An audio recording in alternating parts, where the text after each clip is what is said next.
Hey, good morning, good morning, good morning. Or should I say good evening, good evening, good evening, good evening. It's 7 p.m. in Los Angeles, y'all. Hey, it's the Michael Colyar Superstar Interviews. 7 p.m. I guess tonight is Omar Gooding. Cold, brother, man. He's done a lot of great films. I love him in the films and TV shows. I've been in a couple of them with him, actually, so I'm kind of thrilled about that. I'm glad to see y'all here, that y'all made it, because I changed the time without making a big announcement about it. Now we do 7 p.m. instead of 6 p.m. But look at y'all right here. And while y'all here, and he hasn't come in on the screen yet, let me just give you an idea of tomorrow's show. Tomorrow's show, remember we had a young lady came on and sang opera about 3 weeks ago? She's back. Now I'm going to juxtapose that with 5-foot giant who's going to drop his new rap song, as well as 2 comedians, Dr. Sabrina. Anyway, show's going to be bananas tomorrow. But first, let's get our theme music, and we're going to go ahead and get started. Wait, let me make sure. I might need to call Omar again and remind him that he's on at 7 o'clock because it's 7:02. He may be having a problem. Let me just check. Oh, you know what? I'll check.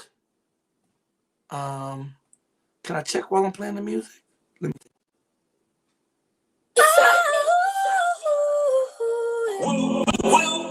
Ladies and gentlemen, it's the Michael Colyar Wednesday. For yourself every morning, 7 to 8 a.m. on Instagram Live, and I'm telling you, it's just the best. Interview with the stars. Raise yourself up.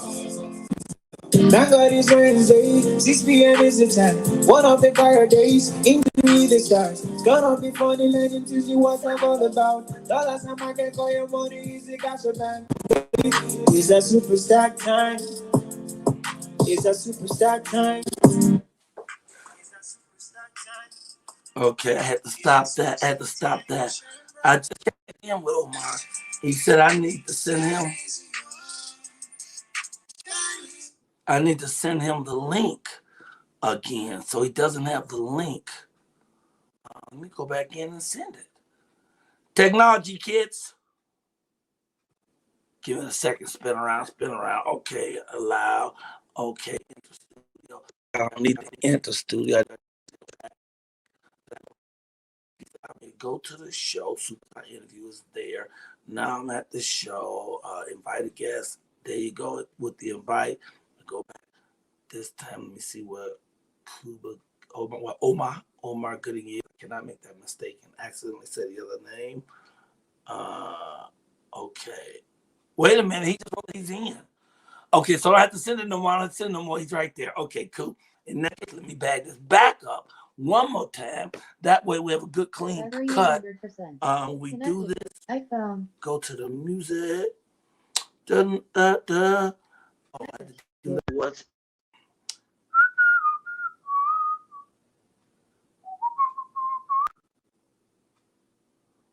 Oh gosh, of course it makes me have to go and look for the whole thing.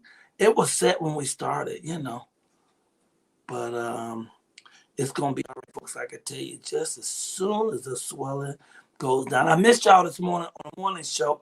I hope y'all watched the replay that we threw up. Tomorrow's show, as you know, is gonna be beyond excellent because we need to make up for the one we didn't get in.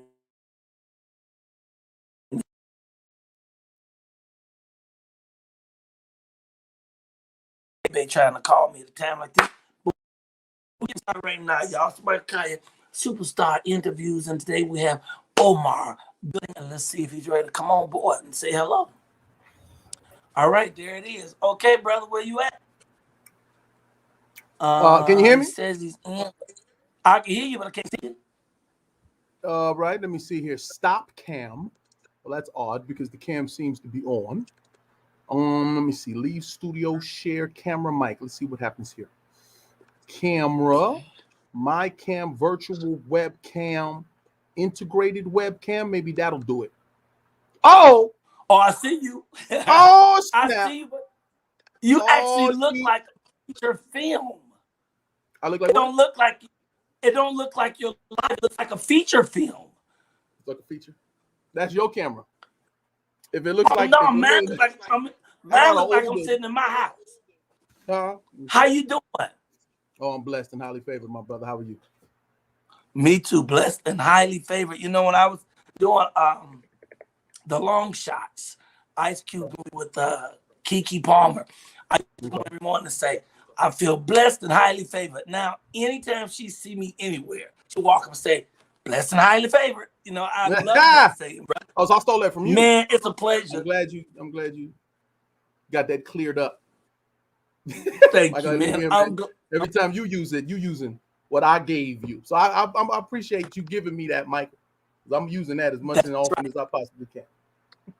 Got that? And I kept it moving. That's Yeah, right. yeah. That's the thing. We want to keep that. We want everybody to say that. Blessed and highly favored. And I have to do one thing real quick because it's bothering me. It's gonna keep bothering me through the whole interview. I don't want it to bother me. Just talk to Kobe real quick. Kobe, talk to him. You see Kobe back there? All right, talk to the people. Look, Kobe got the shiny shoes and he's moving. Hey, good morning. Good evening to some of my fans out there. Jeff, I see you in there in my element. Hey, Nigga Adams, I love you. Bonnie Chambers, always there. I see you, Atlanta. It's Eleanor Kaiser, or Kisser. Eleanor Kaiser, Kisser, Roger, my brother. Hey, welcome back. Hey, man, how you been, brother? It's been a minute. Man, I've been supercalifragilisticexpialidocious, or in other words, blessed and highly favored. Hey, that's what I'm talking about. That's what I'm talking about. Thank you for coming. Yeah, man, I missed you out there in Camden, man. Your pedigree. Huh? Oh yeah, go ahead. You go. I'm a motor mouth, man. I was looking at your pedigree. It says you're an actor, comedian, and rapper. So have you ever done comedy, stand-up comedy? Hell yes. You know what? The first time I did stand-up comedy, I was invited out to a stand-up comedy show. They said, we're gonna send a car for you and come out to the Redlands. And I pulled up out in Redlands. And the funny thing is, while we were driving, the promoter who sent the car was in the car with me. So he's like, I'm not gonna send a car for you. I'm gonna get a car and then come pick you up, basically what it should have said. But it was back in the day, man. So it was like a big, long stretched, like one of them Humvee, whatever. It was big, it was huge. So it wasn't like he was sitting on top of me, no shit. But it was funny that he came personally to pick me up. So as we're driving and, he's got liquor and he's like, drink up and all this, and we're gonna have a good time. He's gonna be in, I'm like, okay. And he goes, so listen to me. What if by chance I need you to go on stage and do some comedy? Would you be able to? And I laughed and I was like, man, first of all, I'm an entertainer. All right, it's in the blood. Y'all know my daddy. That's right. It's in there. It ain't no shaking it. But I was joking and I was just like, it depends on how much alcohol you give me. And I'm laughing about it, right? So we get there, we sit down, the show's going great. And then he whispers to me, yeah, my headliner didn't show. I would need you to get up there for a second. I'm like, your headliner didn't show? What kind of, okay, whatever that means. But like, you want me to just get on stage and say something to the people, I can do that. I'm an actor though, bro. I don't do stand-up. And he's like, yeah, it's all good. So I'm sitting there for another, 10, 15 minutes, maybe another drink goes by. And then all of a sudden I hear, all right, coming to the stage, man, you're going to love this brother. Oh, you guys are in for a treat. He is hilarious. You've seen him in Hanging with Mr. Cooper, smart guy. He was in the movie Baby Boy. And at that point, I start looking around. I'm like, I don't know what they're talking about, but he's been in everything I've been in. So I know I must know him. Whoop. You going up, bro? They said, Omar, Gooding. And I jumped up. You know what I mean? Ran up there, grabbed the mic. Because all I thought in my head was, I'm going to get up there and say, I don't do comedy. Good night. And walk off. And that's going to be fucking hysterical. But nice. It's just not in the blood. I walked up there and just naturally, I was, damn, this light is bright. They started laughing. I said one other thing. Oh, man, laugh. Before I know it, they're just laughing at basically everything that's coming out of my mouth, but nothing was planned. I was just up there vamping and working the crowd. And mind you, I lived in Northridge. We did the show in the Redlands. It was 4 and it was way out and it was dark. So I was just like, damn, this is amazing. And I'm thinking to myself, well, what I said out loud was what I was thinking, and I should have just thought it all the way through. And I said, damn, I'm surprised y'all are laughing with all these hicks up in here that it was that quiet. It got quiet. I see that movie, Baby Boy. Yeah, that was it. All of a sudden, I said something funny and shit, and they started laughing again, and I got the fuck off the stage. And then people saw me afterwards, and they were like, man, you was funny for a minute, man. I don't know why you got off. I said, because that's not what I do. He called me up there on a humbug. But it was fun, man.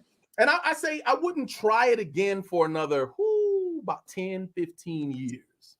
I was hosting a comedy show, but just hosting. I would get up. Now, the hosting part of it was cool because I would just get up there, welcome everybody. How you doing? Everybody good? This and that, blah, blah, blah. All right, now I'm going to be heckling my guys, blah, blah, blah. I'll just try shit. You know, something happened recently, I'll just talk about that and just see it. And if they're laughing, I'll keep going. But as soon as it dries up and gets quiet, I was just like, all right, y'all ready for our first comedian? You know what I mean?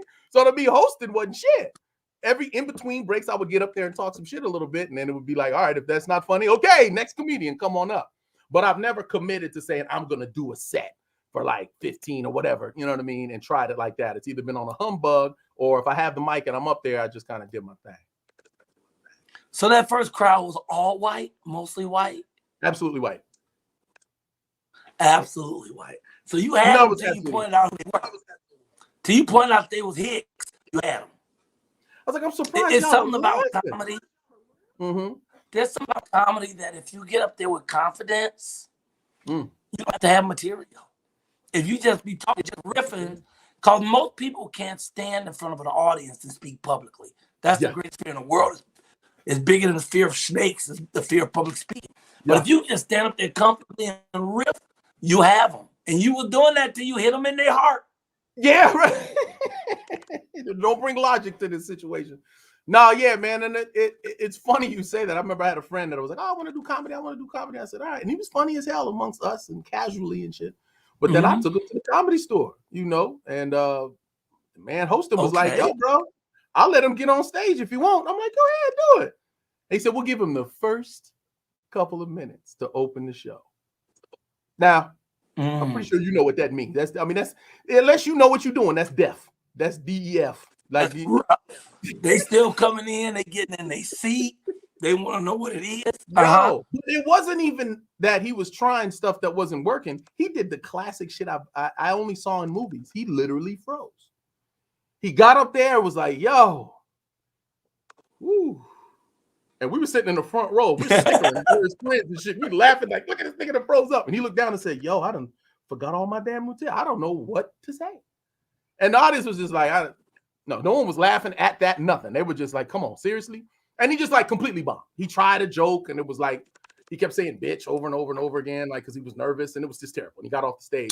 But it was beautiful for the rest of the comedians, because every single comedian that got on after him, if they started feeling they set kind of downward spot, they'd be like, ain't worse than the first guy, bitch. And then everyone would laugh and fall on the floor. You know what I mean? They like, we had us one. So he felt like shit the whole night, but all the comedians were like, man, thank you, man. You made me look so good coming up after you. You know what I mean? So it sucked for him, because I think he's in prison now. But that's really the punchline that I didn't want to have. So will you ever do it again? Do you ever plan again on trying to just do stand-up, to do a 5-minute set somewhere?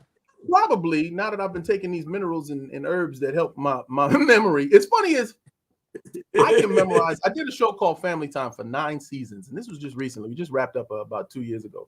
And this show really expanded my capability of memorization. You know, people say, oh, how do you memorize? I said, it's like repetition, man. You gotta be locked in. But I also do music. And as a performer, it's really like, to this day, if I get up and I gotta really lock in before I go on upstage. I don't just hop up there and be like, yeah, man, play that song for Wooty Woo from back in the day. I remember all the lyrics. Hell no. That shit is something you just got to be locked in. For me, I got to be locked in.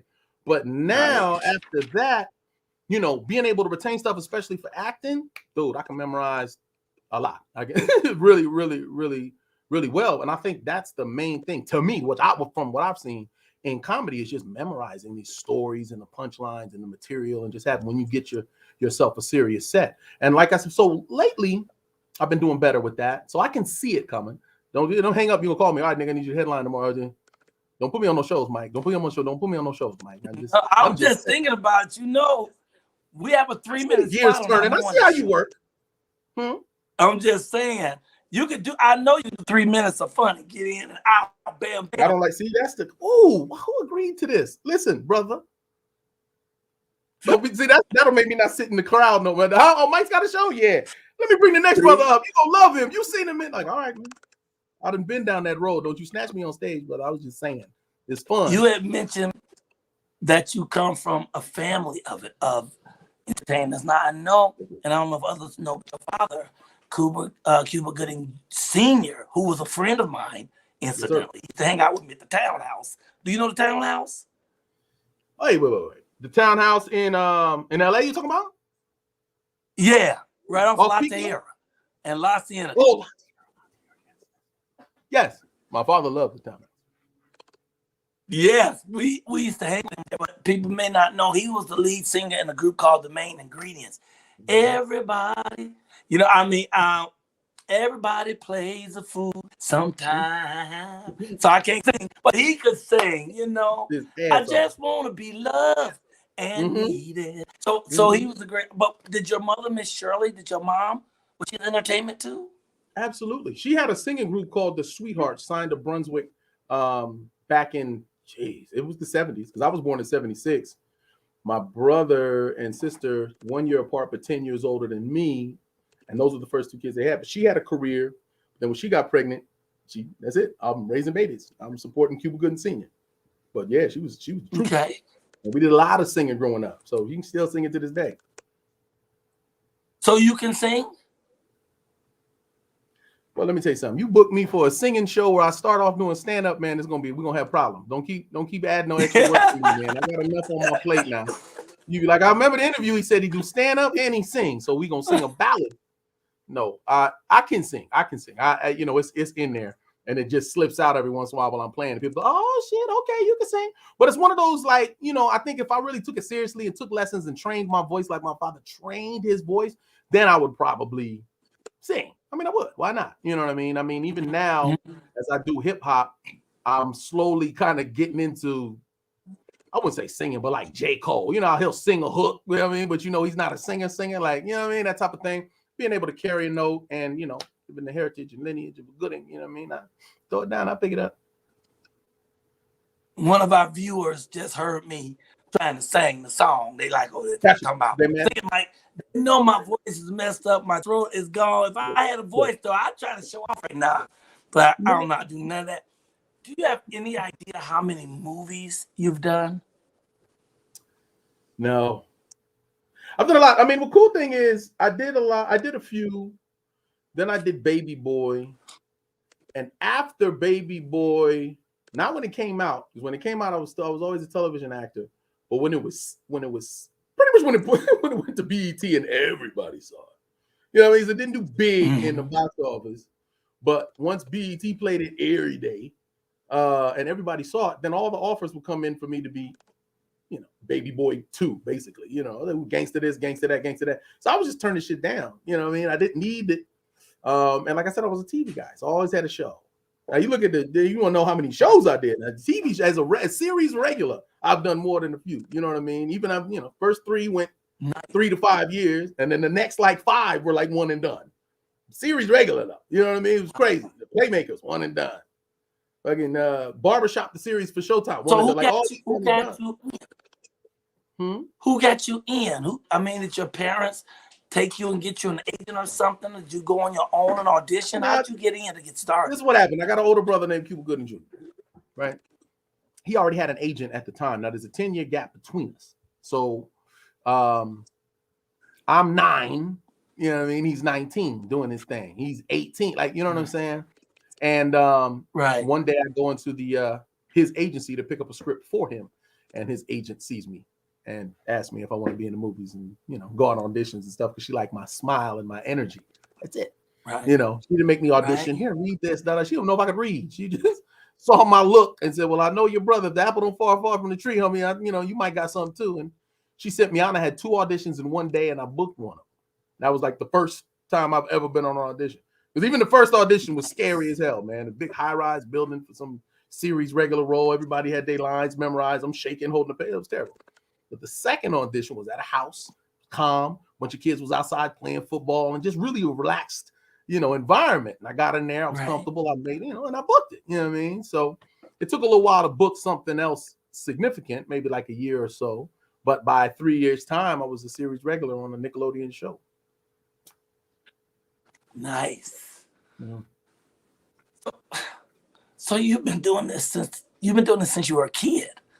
So since you were 9, you've been actively working, not on and off. Yeah. You've constantly been on something. Yeah, that's so funny, man. Because I'll see people and they'll say, man, I grew up watching you. And every time I hear that, I feel old as shit. Like, you grew up watching me and you look like you about 44, 45, nigga. How I growed you up, But then when I think about it, I grew up watching me too. Like I was a kid watching TV and doing shows. You know, I watch Nickelodeon and then go film a Nickelodeon show. You know what I'm saying? Channel 7. All right, now Hang with Mr. Cooper's on Channel 7. TGI Friday, you know what I'm saying? And then, you know, they got this new WB. Okay, smart guy. I'm on it. As I'm, you know, so I'm growing. I mean, even Baby Boy. Like a lot of people, average age was probably 20, 24 when they saw it. I was 24 when I filmed them. Even though people keep saying sequel, and it was 20 years ago. You know what I mean? I just turned 45. That's why I shaved. Wow. Yeah. Keep that gray off. I feel it. So, but my gray just comes down here, though. Don't even play with me, man. Don't even play me like that. It doesn't. That's when my gray it's down there. They come all down there and then they come here. Oh, that's ain't nothing out here yet. My barber just did me dirty, so I said I wouldn't throw him under blast. But like, people be saying, go ahead. But people say that stuff about they grew up watching me, and they be older than me, and I started at 28. And some people way older than me saying I grew up on you, and I'm like, that is a lie. You did not grow up. Do you know how far back we go back? How far? So I know we did barbershop together. Further. We did further back to barbershop? Yes, sir. I was at the beginning. My sister and I were thick as thieves. We still are. She's the only other human that totally gets, like, we can't, we're each other's therapists. Because we want to talk about our family or what's going on. The two of us are the only ones that absolutely know everything that we're talking. You understand what I'm saying? When my mom was working and my dad was on the road, my sister raised me. She's like, oh man, I used to grow up there. She say, is this your mom? I was like, yeah, because you was like my mom. We went everywhere together, including one of our most favorite places to go was Venice Beach. Oh, okay. And you would come to Venice and visit me? Brother, you were the most captivating comedian I've ever seen, especially live. And I grew up Bill Cosby watching all these, these sitcoms and whatnot. And I'm just now dabbling in the acting and whatnot, but I haven't landed a major show, you know what I mean? But I would watch you command these crowds and come and pull stuff out the bag. And it was insane, but I loved it. I would beg her, please take me to Venice to go see Michael Colyar. You know what I mean? And I was 10 years old watching you. Hey, and just how I stole a lot of shit. Oh, yay. You probably forget Blessed and Highly Favored. Watch more carefully my comedy. You'd be like, I got a lot off of Venice Beach, my brother. That was, woo! You was making a living, but I was planning a living, watching going, yeah, I want to do it. Look how you know what I'm saying?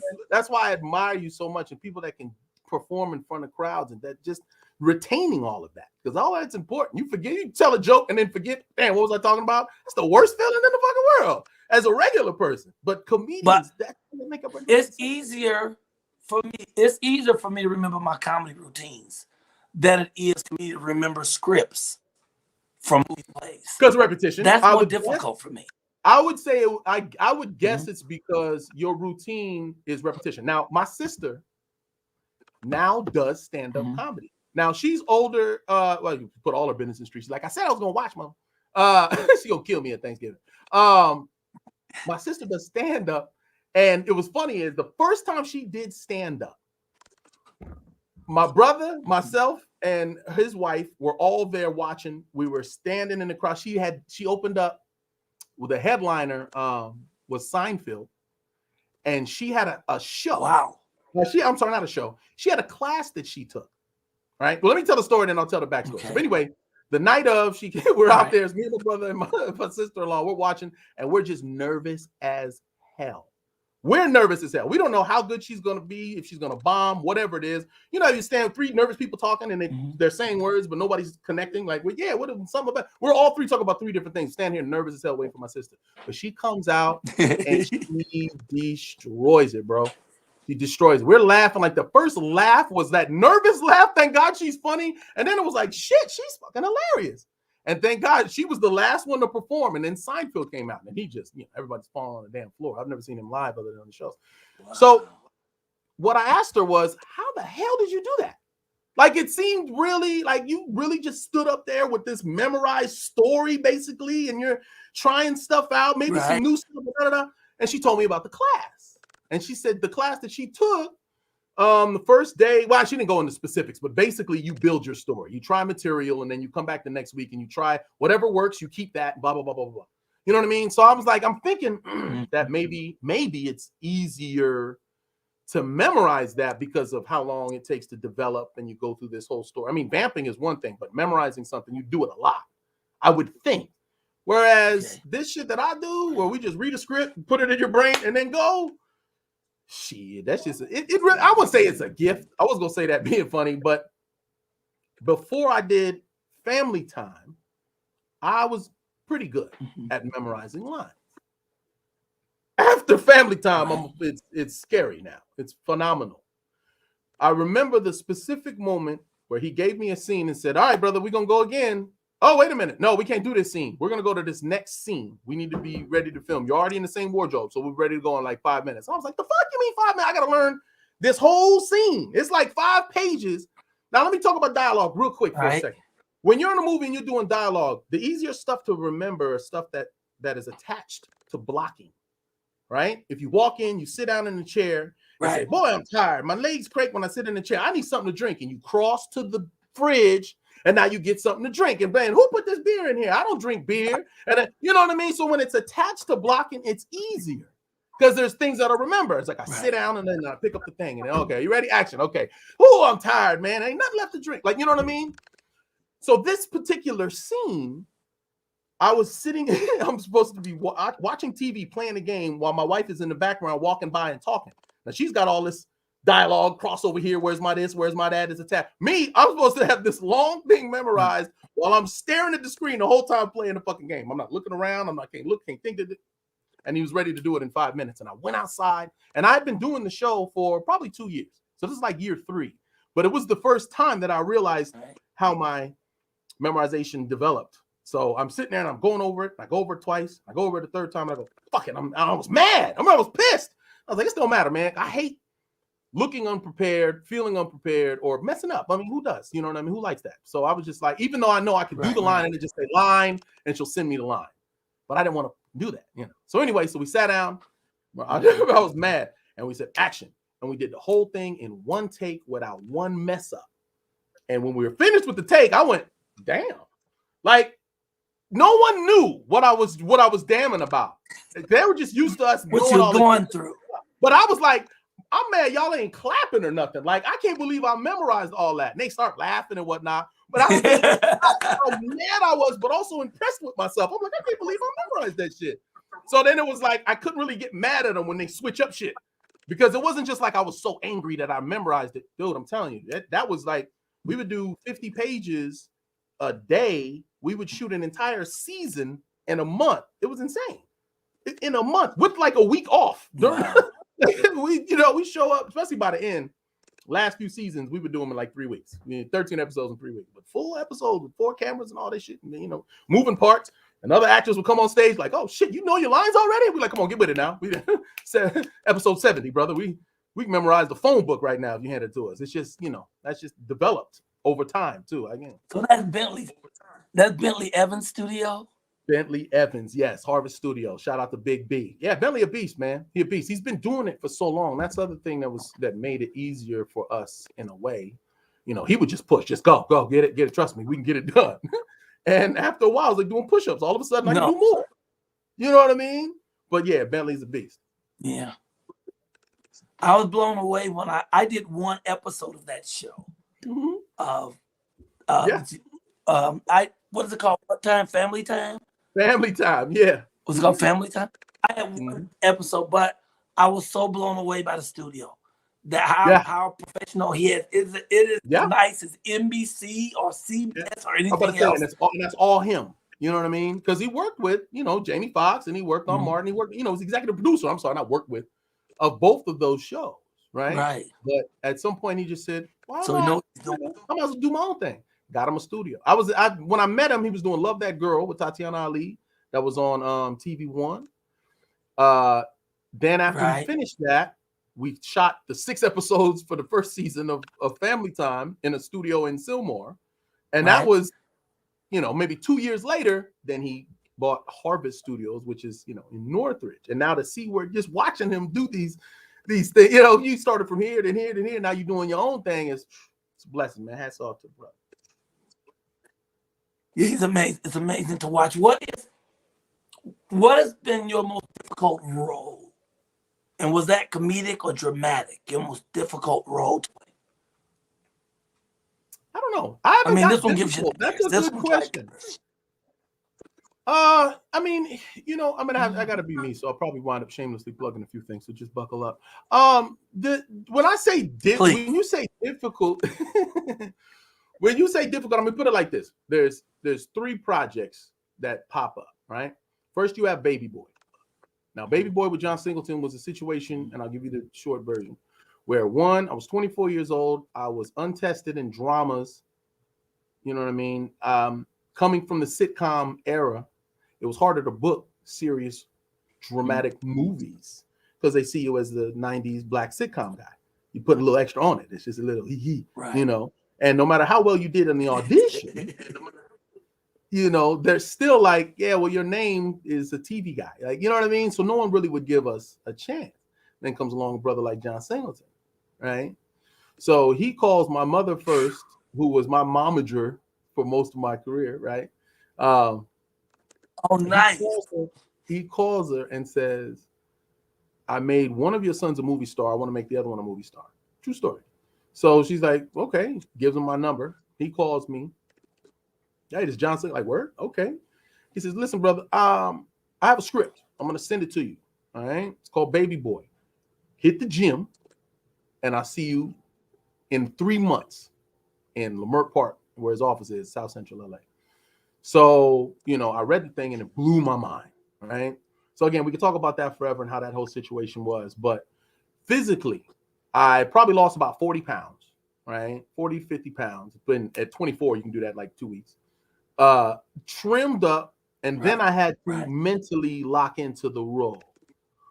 But from the workout, which now would probably be more difficult because I'm 45 versus 24, but the working out, which I remember was intense, and then locking into the character. And once I had the character, it was easy. So every time they say, was it difficult? Yeah. I mean, there's a lot of things I can tell you about the movie and the whole process. So there were difficulties. But it wasn't like, oh, man, that was tough. And it's over. Like, whoo, thank God. It was just one of those things where I can't wait to see it. And then I'll know how good it was. Because I was so, like, this is something I never said when people talk about Baby Boy. I was so locked in. I don't know if it was a good performance or not. I was just doing. I wasn't like, and scene. And I was like, whoo, that was good. Y'all like that? Let me see the playback. No. It was get ready to go. We need you to be ready for this one. All right, bet. Push-ups.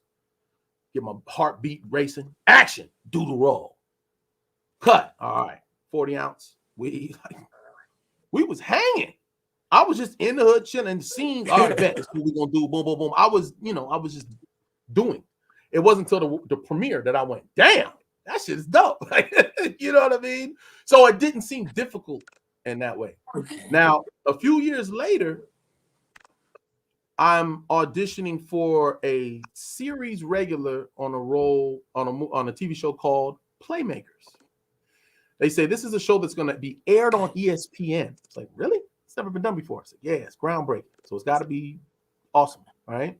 And you get the role you're reading for is a football player. Star running back on a team that everybody is very dysfunctional, so forth and so on, and the script was intense. So I was already in shape, which is a good thing.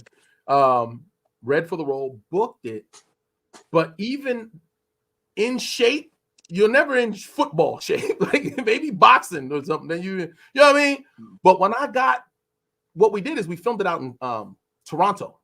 So we used the CFL. So we had real football players, but they were from CFL. And NFL hated it from jump because the storylines were just too real. Like everything was about steroids and how awful the owners are and, keep the horses on the track and all that type of shit. And So we always thought we'd get picked up because it was so good. The ratings were fucking crazy as hell. But at the end of the day, it was billions versus millions, and that's what happened with that.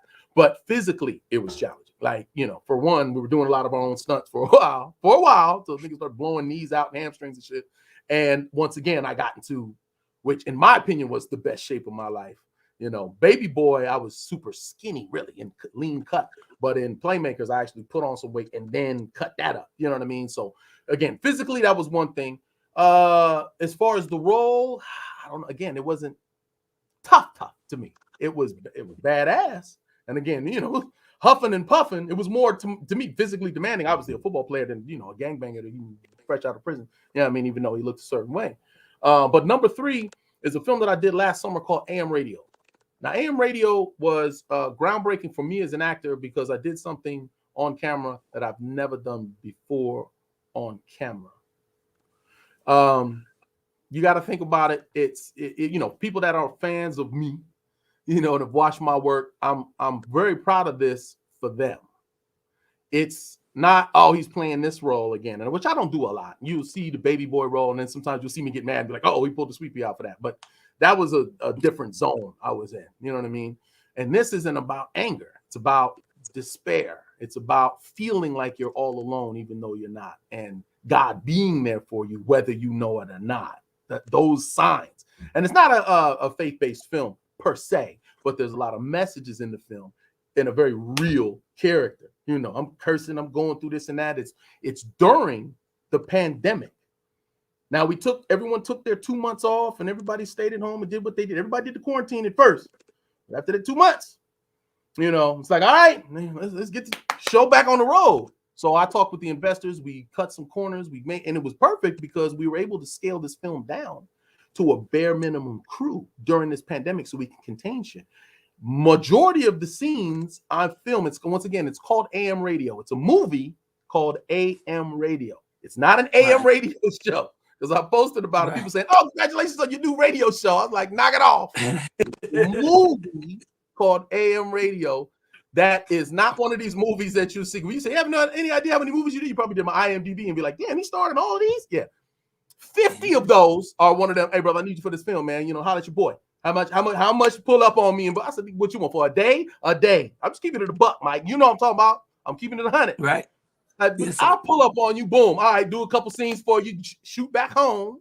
Next thing you know, starring Omar Gooding. Omar's in there for about 30 seconds. Okay. He did one day. All right. So all them 50 films you see on there, them is cameos, but they don't say cameos. But a lot of them are the people I either messed with or sort of, you know what I mean? Like, all right, man, I got you. I'll pull up. Like that type of thing. You feel me? But anyway, this film, during the pandemic, what we did, I said, look, man, I have to do this script. Because before the pandemic started, I negotiated the script with my agents. Everything was great. We got you this, blah, blah, blah. You're a producer, back end, all that good shit. Pandemic hits, the investors flee. You know what I mean? It was an independent, so not like it had a big studio behind it. But it was the script was a motherfucker. So after 2 months of quarantine, I talked with the director, and we're like, we got to figure this out, man. Tell me what you need to get this done. They got that. So I'm like, thank you. And we were able to tell this story. Now I got the full beard. I got the full pandemic hair, no shave, nothing. I looked at him when we're doing the Zoom like this, and he's like, stay just like that. Don't comb, don't cut, don't trim. Pull up. Because it's about a brother that works at an AM radio station, and it's not, it's not like the ones that you videotape now. And it's not, live broadcast or not, so he's not being seen. Yeah, you know what I mean? And it's just such a heartfelt story, and then there's a love story because, there's a caller that calls. I don't want to give too much of it away because I've tried not to tell it. It just wants you to see it. And it's me. It ain't what I was getting at is it ain't like, okay, I put my name on it and I'm in it and I produced it and I slide out. Nah, it's all me. So if you like my performance, then you like the movie. You understand what I'm saying? Like, baby boy, you could have said you were good, but the movie was trash. No, it's so just me in this film that either you love it or you don't, but it's going to be you love me or you don't. That's what it is. But I definitely so is that the thing you've done you never did in a film? Is it you just came as you? What is the thing? You said I did something in this film I've never done anywhere. That would be giving too much away, and I'm not trying to make you say, "Ooh, you really got to see it." He says he's never done this in a film. There's a fan. If you see it, you'll be like, that is okay. I get it. You'll get it, and You'll enjoy the watch. You know, it was on Amazon Prime. It was on. It's about to be on Peacock, but it's on Tubi. Tubi. Everybody got Tubi. Pull up, stream it, watch it. It's only an hour and 23 minutes of your time, and then let me know what you think. But difficulty level, as far as the lines. Now there was no what's the line and none of that shit in that one. People that know me are like, damn, I can't believe you memorized all those lines. And I'm thinking to myself, how do you know? Because we could have cut it anytime. You could have been editing. You could have did no, but there's long takes where you see my eye and you know, okay, he ain't reading nothing. That's you know what I mean? It's some juicy shit. And there's one scene in particular that we filmed, and again, I'm gonna have to talk to you after you watch. When you watch it, you call me. So I'm gonna ask you this. Here's your quiz. I'm gonna watch it tonight or tomorrow. There's a scene in it that I filmed on the day that I watched. And I have to say that watched the George Floyd killing. And it was on that day that I went to work. And there's a couple of moments in this. We'd be like, oh shit, was it that one? Ooh, was it that one? But you know when you know. And it almost felt like cheating. Because here I am, an actor, a father, a black man, you know what I mean, in America, you know what I'm saying, with a name, as humanized as you possibly can be during this pandemic where it's uncertainty abroad. No one knows what the future will hold, period. And in this day and age, you watch this murder happen right in front of us. And this is before everyone's marching and you see Black Lives Matter now on the basketball courts and everything that really made you, okay, they really listening now. But this is right when it fucking happens, you know. I'm quarantined. I'm in Tennessee filming this movie in an Airbnb by myself watching this. You know what I'm saying? Very emotional. And then I go. Sometimes it's therapy. Baby Boy was therapy before I was old enough to ever need therapy, but it was therapeutic to be able to release stuff that I kept in me as a young man that I just had to make a decision whether or not I could do it or not. You understand what I'm saying? Baby Boy wasn't a stretch, but I was able to at least pretend to an extent that I was that guy, and I was able to do things that I can't do myself in real life. Do you understand what I'm kind of getting at here? You know what I mean? Yeah. AM radio, I was able to just release the fury and the anger, the things that were happening to me and us in real life. But then I also had to memorize I had to say them in character. You know what I mean? So it fascinates me when I meet actors and then I find, you know, sometimes it happens, sometimes it doesn't, where you see them cry in real life and cry on camera and realize, oh shit, they weren't acting.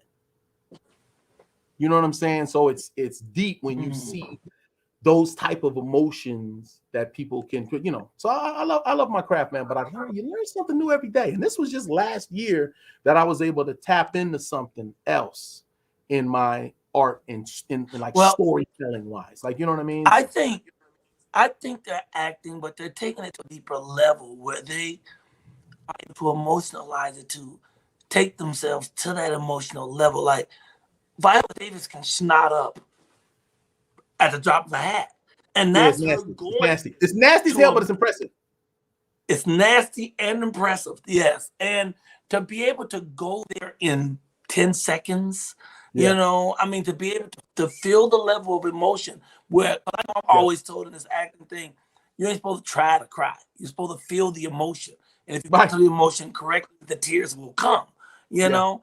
But I have seen her in a dozen films where she could cry as soon as she needs to cry. She could go into that space, you know. That's funny. My brother gave me a nugget, man. When I asked his opinion, when I sent him AM radio, I didn't even send him the whole radio. I sent him a piece of it. And I wanted him to, because I was editing it as well, co-editing it. And as I was fixing things and making things happen, I said, let me just take a look and give me some notes. And he gave me some honest notes. And then he gave me some gems towards the end of it. You know, first of all, you look great. It's grown and your hair and growing and that shit is dope. And it looks like y'all spent $1 million on this thing, even though I know you didn't. I said, well, thanks, man. He said, no, wait, no, that was just the compliments. Now, I didn't like this. I didn't believe this. You know what I mean?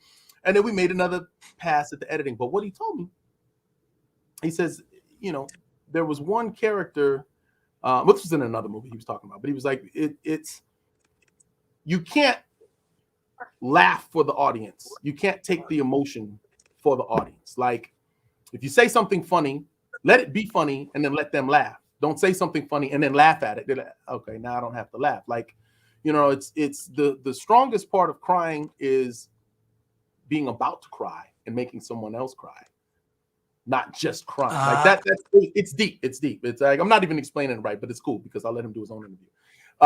But I remember this one instance. I was auditioning for a show called Touched by an Angel. Remember Touched by an Angel? Love so I remember that show. Oh man, I auditioned for this show, and the night before I remember going through it and I was crying. I was like, oh man, this is gonna be great. I haven't cried, this is gonna be dope. And I went on audition and I wasn't thinking about it like, oh, what do I think about that's sad? What'll make me cry? What is this and that? No. I read the lines and believed I was that person, and I acted like I was that person going through what they were talking about, and I let emotion happen. By the end of the audition, my face was dry. I didn't drop not one tear, but I looked at the casting director and his face was wet and he was crying like a fucking baby. Wow. He read the scene with me and he's like, you're emotional. He was like, that was beautiful. And I'm like, I wish I was crying like you, you know, but I did get the part. And there is an episode of Touched by an Angel that you can Google that you can see your boy.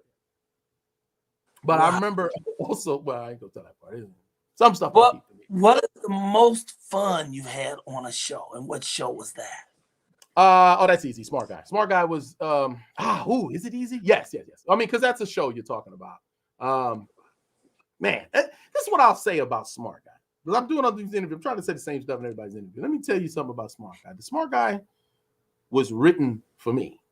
It was effortless to deliver these jokes. Now, I had done Hanging with Mr. Cooper. There was an executive producer named Danny Kalis, who, for whatever reason, was one of the executive producers that didn't make it all the way to the end of the series run. You understand what I'm saying? He was maybe 1 or 2 seasons, and then whatever happened, and another executive producer took over the show. But then Danny Kalis started Smart Guy, and he called me in to play Mo, one of the characters. So I guess he knew my type of humor and trying to, you know what I mean? So right. That being said, it was a sheer blast because to me, I'll watch the episodes now. You talk about memorization. I don't remember none of that shit. Anytime somebody sends me a clip of Smart Guy, I'm like, what is he going to say next? Like, it's hilarious to me. Right. I have to watch the whole, people say, give us a line from that. I'm like, play it for me. And then I might, oh yeah, then I said this. But that shit's gone, man. I dumped that out the old memory box. But that was definitely the most fun, man. I remember meeting Beyonce, all of Destiny's Child that came on the show before. It was just, she was just Beyonce. Wow. It's crazy. It's great. Good time.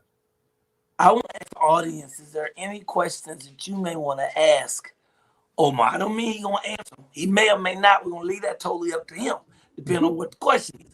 But if you have them, throw them up. And throw them up while I'm asking him this question. What is the role you want to do that you haven't done yet? Wow. There are 2. One would be Joe Louis, because I was actually offered it by the company that had the rights and the script, and something happened to their company. So I'm curious where the rights are, but that's my next little project. I'm gonna. So it's still floating out there somewhere. Yeah, and it must be somewhere. And I remember I got a boxing trainer and got into boxing, so I was really, I'm now just such a fan of the sweet science that I would love to play Joe. I mean, just to have a reason to get in that type of shape alone would be dope. Nice. And then the other would be long term. I'll give you the realest answer I can possibly give you. The Cuba Gooding Sr. story. And I don't know about, there's levels to it, because my father's story goes back to his father, who lived a life that it just sounds made up. But I know it's true from the stories that I've heard, and now this thing, the documentation we found from Barbados. Merchant Marineman spoke 9 different languages, landed in, he went to different countries, but loved Cuba the best. actually had a wife and child who were murdered, fled to New York, and met my grandmother, who had my father, Cuba Gooding Sr. But my grandfather's nickname was Cuba. So technically, my daddy is Cuba Jr. and my brother's Cuba Jr. You know what I'm saying? And so on and so forth. Wow. But his story that began with his father and then what my father went through in Harlem and all the way up until the day he died, it's very fascinating. We actually found his memoirs that he dictated to his publicist, lifelong friend. And I've learned so much about my lineage that it's just insane. So, I mean, that's obviously a passion project that will, God's will be You got done. to produce that. But you got to produce that out. Come on. It's got to happen. It's got to happen. So real excited about the future. You know what was fascinating for me about your dad is that him and your mom divorced and then got back together 21 years later. Doesn't happen. That's cold. Doesn't happen. But it did. That don't happen. Yeah. Doesn't happen. No, it did. That's it did. First and last. Hey, let's see. Let's see some of these questions. You said it didn't last? What? I said his first and his last. No, it was a morbid, weirdly timed joke. Just go on. Hilarious. Okay. Not that funny. Okay, here's one. Who would you like to work with before? That's easy. Huh? It was choppy. Who would you like to work for or work with that you never worked with before? Oh, I was like, 4. We on the ship? Me. That's what I want to work for. Forever. I don't want to work for none of these. I've worked with so many. I think that's it. There's just one. It's just him, man. Who? I think the reason that I admire Denzel Washington so much is that I've never seen him compromise. We could talk forever about why people take certain roles and why I never will. Easily. But I don't see a reason when you can give me an example of somebody that's never disappointed. Like, it's Denzel Washington movie. Oh, shit. Okay. Well, you ain't going to be like, damn. And he's not going to let his fans down is what I'm saying. And I would never do that. He ain't. Because I'm true to myself anyway. And if they like me as me, well, then cool. And I could just keep doing that. I would never just go, you know what? Let me try this. So when you think AM radio, he said something he never done. It ain't wearing a dress. So don't trip. It'll never be anything that I haven't done in that regard. Okay. A dress and a beard. Huh? A dress and a beard. A dress and a beard. Jesus. That's what we're going to see in radio that you have never done before. A dress and a beard. A dress and a beard. Someone said, you see a beard, but you consider. Would you consider doing a movie with your brother as you two playing brothers? Yeah, we did a series, which was great. He did a series, and he actually looked out. And I do say the word actually with pride, and said, "You got to cast my brother too," which was crazy. And it's funny now that especially when I shave and shit and I hold my head a certain way, I'm like, shit, I look just like his head. I gotta grow my goatee back. Right. Our careers have kind of passed. It's just, it's funny. It's like people wouldn't be so shocked to find out that we're brothers if we were closer in age. That's just it. He was an older brother and a bit of a dick. But it was an older brother type of thing. Like, this is tough love. No, do your own thing. No, you can't borrow my shirt. Go fuck yourself. I'm going with my friends. No, go find your own friends. Damn. Oh, you an actor too? You want to be an actor too? Why don't you go rap or something? You a good rapper. Make sure you're doing it for the right reason. Like, little dick shit. But I loved him. And from a little brother, it's always just, that's my big bro. I see him now. I'll be like, I'm talking much shit as I want. As soon as he comes around, I'll be like, hey, I'm happy about my brother. That's, it's all love. And we've gotten, we've done shit, but it's never that deep. It's always just like, man, you little nigga. But there's been times like when he did Jerry Maguire, I remember I read to play his brother. But that got complicated because, in my opinion, the director didn't want to play favorites. Maybe I just didn't do as well as Spears did. So hats off. But maybe it's what I told myself to just keep it 100. He didn't want to be seen, showing favorites. He already got one cast. I'm not going to cast a brother as well just to do it. You know what I mean? So then I don't know. That was kind of a double-edged sword. But I mean, something like when he did OJ. See OJ? Phenomenal, right? Yeah. So he plays OJ I auditioned to play AJ Callens that's in the car with him. And it was one of those auditions, Right. you know. And I don't audition much, but sometimes when a motherfucker call you, like, can you come put yourself on tape, nigga? We just want to see what you look like. You show up.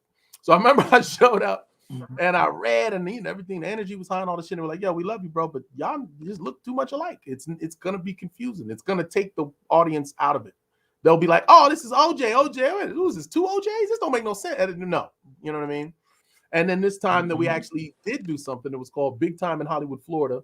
And he has a season on this show that I ran, God, I don't know, maybe a couple seasons. Let them do their own interview. And I came on for one season, one episode rather. And I did an intro and I put it on my page. You can find it. You scroll around, but it's one of the, it's only, like I was saying, it ain't that damn hard to find. But look for Cuba Gooding Jr. in Big Time in Hollywood, Florida. I think it's the first or second episode of the season. But would I? You know, we're running out of time. We're running out of time, and I didn't get a chance to touch on the fact that you rap. Oh, Do you still rap? That's fucked up. No. Yes, I rap. Let me just say this quick. Fucked up. So there's a quick story. I was gonna say, man, look, man, I'm rapping, I'm producing, I'm editing films and shit. Now you want me to be a singer and do some stand-up comedy, nigga? What do I look like? That's too many damn hats. That's too many hats. So yes, man, I spits, man. I got a. This is all I'm gonna plug right now. I did a too many things going on my brain. I did an album right before my son was born. I didn't have children till I was 40 because I didn't want children. So condom, nigga. But when I got to 40 years old, I had my wife was pregnant with my boy, and I was like, I'm a thinker. That's what I do. And I was like, what if you're sitting with your boy and 10, 15 years from now, and he says, you know, this song is dope. It's called rap. You don't know nothing about rap. I was like, well, yeah, I put an album out back, and you know, I rap. Said, well, how come you ain't? You know what I'm saying? I don't. How come I don't hear nothing? You know what I mean? So it kind of drove me to releasing a solo album because I always do groups. You know, the group thing. You know what I mean? I'd have that verse in the song. Right. You know, the song is dope. Oh, here come Omar's verse. Like, you know, nigga, just do your own album. So I did an album called The Excuse. It's 7 songs long. It's produced by Focus from Aftermath. So the music is phenomenal. The lyrics are dope, and I get very introspective throughout it. It actually begins with my son when he was about 6 months. I was writing. Irony, I was writing this album because it still wasn't out yet. And I was writing, and I had him on my lap while I was writing, so I have my headphones on him. My wife goes, "Why don't you put these headphones on him? It'll make a really cute photo." So she's got her phone pointed at him to take a picture, and as soon as we put the headphones on him, he starts laughing. And we'd never heard him laugh before, ever. He's 6 months old. He never laughed. He but he just started laughing. Well, I was like, damn. I said, are you laughing? And he laughed again. And it was obviously because we put the headphones on him, everything sounded funnier to him. So he just started laughing. It was insane. But she's recording it. She went from taking a picture to recording it. So there's a recording that starts my album, and it's that soundbite of me and her laughing at him, laughing for the first time. And then it goes into a song called Better Me, which is the first song on my album, which is dedicated to him because he's a better version of myself, which is what I'm trying to achieve with him. But by the time it had finished, my father had passed. So I was listening to it, and I realized that even though I wrote this song for my son, it's kind of I call it a double dedicated song because it's for my son, but it's also half the things in the song are things that my father said to me that I'm now passing down to my son in this song called Better Me. And that's how the album begins. Then we got some great features, some singers doing some of the hooks, like a song called Swim, which is just insane. And then it ends with me doing this double time rap called Homage that people are really excited about. So I'm doing some stuff to follow up to it. But the thing I want to say about the album is when I first released it, it was called Big O, The Excuse. Some people supported, some people picked it up. That is now been taken down and replaced. So I re-released the album. It's still called The Excuse, but by Omar Gooding. Instead of me hiding behind a pseudonym name. You know what I'm saying? Who's Big O? Niggas, you type in Big O and 5 other Mexicans show up. It's insane. But Omar Gooding, The Excuse, is available now on all platforms. People must have liked homage. Earlier on, somebody wrote, Big O, we paying homage. And I didn't know what that meant. Yes, indeed. Wow. Yes, indeed. And that song, if you know, we talking about it, it was the beginning of the song is pay homage to the nigga that I love because I love when the nigga go live on a record, right? And I'm rapping that fast, but I'm thinking of my favorite rapper of all time. Not the best, not the most lyrical, not the best performer, but in my mind, I always call him my favorite, and that's Busta Rhymes. So when I was writing it in my head, I'm hearing, "Hey, I'm the nigga that I love." Like I'm hearing Busta Rhymes' voice. You know what I mean? But it's my voice. Do a little bit. Do a little. Do a little. Do a little. Do a little homage. Spit a little something. Man, I don't remember this song. It's so long. Pay homage to the nigga that I love because I love when the nigga go live on a record, even when he vibe put his life on the line because you never know. Hold on, man. Don't be put me on the spot, man. I'm not in rap mode. No, but homage is one of those where the beat is so fast, you got to be locked in with that shit. And I remember I wrote it. It took me like probably a week to write because I write fast. You know, if I feel the beat, I'll write that. But there's so many words and so many things. And really dope thing is people are dope. People love is the video. The video I co-directed with what's the name? Concrete Live. Shout out to Concrete. Y'all need a video plus with your boy. Wow. And the concepts that we came with, I even got Jay Weave to be in the intro. And he does this intro where we play detectives looking for Big O, and we have this whole scenery that shot up, and you'll see pictures of all the stuff that a bunch of things that I've been in. We came up with a real creative idea to start it off. And then, you know, the stuff that we do in the video, man, visually is really dope. It got me to spit homage. Anyway, I don't have homage memorized, man. It's 175. You are amazing, brother. I want to thank you for doing this 1 hour, 30-minute interview. It was supposed to be 30 minutes. We made it for an hour, and it don't even feel like I don't even feel like we through yet, but it's been a solid hour, brother, and I'm so grateful. We had a second guest on, a wonderful comedian named Adele Givens, but she's going to have to push it up because of our scheduling conflicts, so it was good because we had plenty of time to just let our hair down and talk. Oh, that was dope. I appreciate that, man. I'm glad. Tell her thank her. She should have came back. I wouldn't have to mess up my rhyme. I would have loaded that up. And that was the best part. That rhyme was the best part. I wish you could have did more rhyme. Hit us with some more. You gotta let me know when you ask me to spit, man. Then I'll bring Big O with me. I wish I know. Smoke a little. You should come on the morning show. The morning show is only a 7-minute interview. You should come on one of the morning shows, just talk and do 1 minute of spitting. I'll do it. Because then I'll cheat and have it. You will? All right. It's a morning show. I can read. I'm going to call you. I love it. Yes, you can read it. Then I'll be like this. Hold on. Let me pull up this rhyme. Okay, bust it. I know I got to text you first. Understood. I get it. Text you first. Thank you, King. I appreciate you so much for taking this time out. Oh, my goodness. You are amazing. I love your films, your TV shows. I love you as a person. You've always been positive. I love when we got to work together on Barbershop. That was so much fun. I could play the sleazy. And then we got Uncle Rufus. We ain't talk about Uncle Rufus. I gotta come back, man. We didn't talk about Uncle Rufus. That's our movie that's coming. I play your Uncle Rufus. Hey, you're my uncle. And we got a movie called Uncle Rufus. Like, come on now. I'm excited about that. I'm gonna bring you on a couple of weeks to come on the morning show. We talk about Uncle Rufus on there. Done deal. I appreciate you. I love you, King. Thank you. And thanks for coming tonight. All right, my brother. It was all right. It's Michael Colyar. It was our interview. That's my man. Man, we probably should have gotten him to rap a little bit more.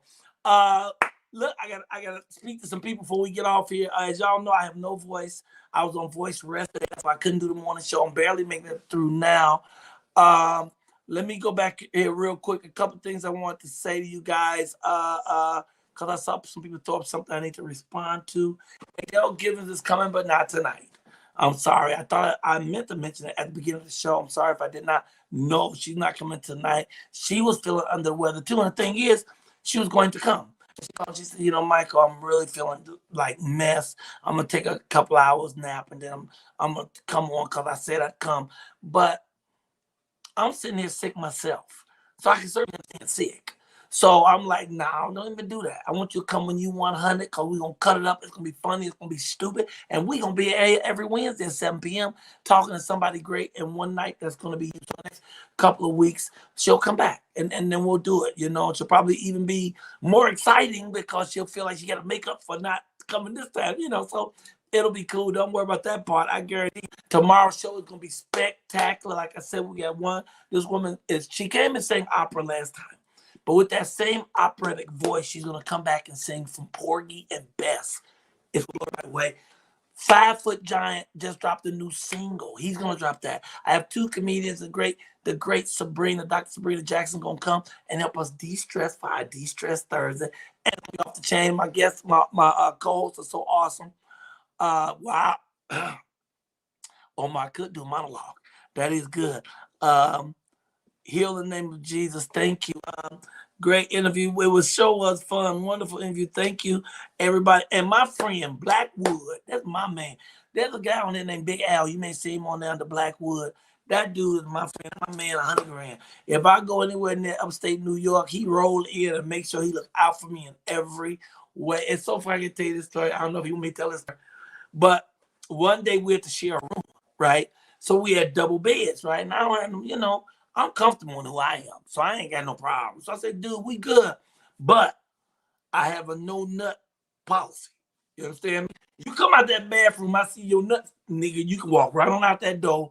It's a wrap. Okay. And we laughed so hard about that. The no nut policy. Anyway, my friend came on tonight and checked out the show. I love you, Al, Rosemary Smith, Nellie Baby. Blessings to you and your daughter. Katash out there. I see you, Debbie Howard. I got to thank Valerie. God, that Valerie, man, Valerie just keep me up, man. She keep putting money in my cash app. Thank you, Valerie. And some of you folks, y'all need to put some money in that cash app, you know, because it's low now. I'm trying to give some stuff away, but I ain't got nothing to give y'all. All you do is go to $ Michael Colyar's Money. Make sure that you like, share, and subscribe, so we can just build up the numbers here. They slow because we shifted over from doing this on Instagram to coming over here, so people don't know where to find us yet, but they will find us soon, and it's gonna be great. I heard a joke today. I don't know if I told it on the air or not, but I heard a joke today from my machine, Alexa, and it says, "What's the stupidest animal in the jungle?" A polar bear. I'm not sure. Wait a minute. Come on. That was Alexis cutting in. All right. Anyway. Let me go put some tea on his voice, get back in bed, and get strong so I can see y'all tomorrow morning. Thank you, Blackwood. I appreciate you. Thank you, Debbie Howard. Thank you, everybody, for dropping in today. Angela Means, I love you. I mean it. Bonnie Chambers, everybody. Good night, Karen Livingston. I will see y'all in the morning. God bless you real good. 7 o'clock, 12 hours from now. Hopefully, my voice is doing a lot better. If not, I'll make sure my co-hosts do all the work. See y'all later. God is great. Please remember to keep God first, no matter what happens to you, no matter how things look. Stop. Catch your breath. And thank God for every moment. You know, sometimes not till we're sick that we realize how beautiful it is to just be well, just to be regular, just to sit in your house alone, watching some TV and eating snacks, and ain't nothing wrong. Don't nothing hurt and everything's working. We take those little things for granted, you know. So let's not take God for granted. That's our dude. He's the main ace, kuka, muka, and bottle washer of the universe, and the healer of our souls, and the ruler of our hearts. I will see y'all tomorrow. God bless you real good. Thanks for coming. Thanks for staying. Bye.